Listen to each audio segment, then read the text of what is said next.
So I think everyone who started a booktube channel aspires to be as great as Hayley Pham.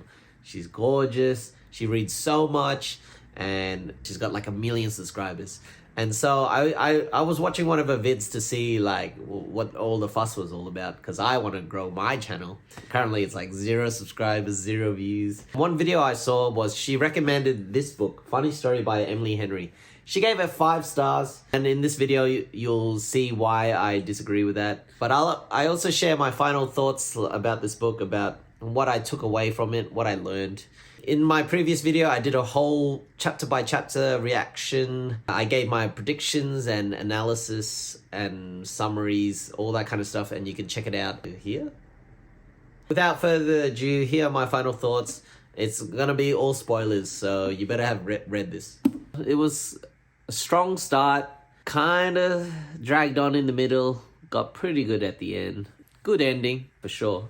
What would I rate it? Maybe, in my mind, it's like a 3. Like, I don't think it's a 5-star book, you know? I don't think it's written for people like me. I think I need a lot more action type thing. But, you know, it was worth a read. I don't regret it. What's the moral of the story? What can I take away from this? I think it's like people can change, and you got to work hard to keep your relationships with people, friends, loved ones. You got to go through all the tough times with them. If you don't go through a tough time, you'll never get to the good time. It can't always be good times. There's always going to be bad times. What else? I think just being honest with each other as well. Like, you know, Daphne had all this pent-up rage against her dad, and if it wasn't until she was honest, then things could actually change. And I think another important thing is apologizing, trying to make up for your mistakes. Seems to be a big one too. That always seems to open up people. Like Daphne did that with Ashley by trying to paint her apartment, or I mean mansion. And Miles tried to do that by trying to get her dad to come to her readathon, that kind of thing. Another big theme was being present in, you know, just showing up to things no matter what, really. It's important for your kids. It's important to your friends and family. I think it meant a lot when I had a gig, my final show with my band, and having my friends rock up there. Like, it's always something I can always look back on and be like, oh, they came. And surely, like, I may have not thought about it in a while, but, you know, now that I think about it, they did show up, and it does mean a lot. People who had regrets were Peter and Petra. So Peter was like, he was too finicky, always looking for the goodness in things, and not really wanting to stick out for the bad stuff, you know? You can't always be chasing for a good type of thing. You gotta like settle down at some point. And I think maybe that's also with Daphne, like she finally decided to settle down in Waning Bay and not move all the time. Oh, another big theme was looking after yourself. Like, you don't have to define yourself by being with someone else. You need to forge your own identity type thing. And I think it's also good to maybe reach out to some of your lost friends as well, like Daphne did with Sadie.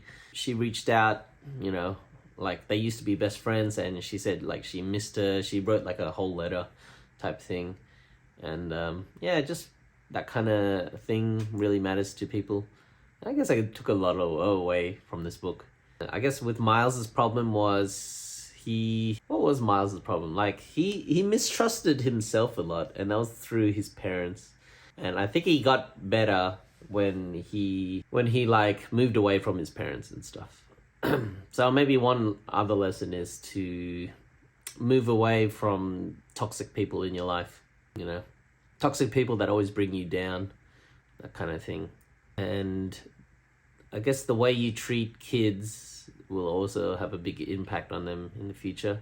The book was funny at times. Like, you know, I caught myself laughing on that out loud. It wasn't like laughing to tears type thing, but, you know, some parts were good and funny. Emily Henry has a way of writing, like she can really describe mundane things with kind of like a lot of interest, like very slice of life style. Very descriptive, good use of words. Yeah, pretty, I would say it was a basic story. I think a good strength of hers was she tied a lot of the stuff at the beginning up to the end with the character growth. Like, Daphne wasn't good at telling stories, and that was chapter 1. And then in the last ending, she was very good at telling stories. And it's like a funny story how Miles and Daphne gets together, and that's like the title of the book. So it was a good title of the book. For someone like me, like if I see a book that says funny story, I would think the book would be hilarious and I would grab that. That title is eye-catching. But it wasn't that funny. It was more, it's hard to explain. I think it's like a romance comedy, slice of life type thing. Not super funny, but it was pretty good.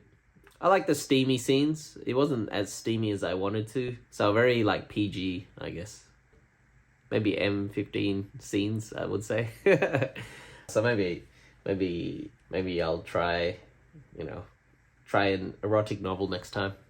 Seems like it's opened the doors to me to see what I would like to try read. Yeah, so my reasons for 3 stars is like, I feel like it just dragged on in the middle.